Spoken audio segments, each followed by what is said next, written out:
TV'den günün özetiyle karşınızdayız. Necmettin Erbakan Bulvarı'nda iki otomobilin çarpışması sonucu 5 kişi yaralandı. Kocasinan ilçesinde 4. kattan düşen 18 yaşındaki genç kız ağır yaralandı. Melikgazi ilçesinde 54 yaşındaki kadın evinin banyosunda ölü bulundu. Talas Belediyesi'nin ilgi gören Maharetli Eller Kadın Üretici Pazarı, Kasım ayında da ikinci kez bu pazar günü vatandaşlarla buluştu.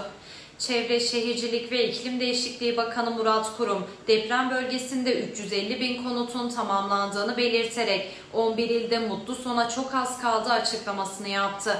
A milli takımımız deplasmanda İspanya ile oynayacağı maç öncesi hazırlıklarını tamamlayarak İspanya'ya gitti. Detaylar ve daha fazlası için saat 19'da ana haber bültenimizde görüşmek dileğiyle. Hoşça kalın.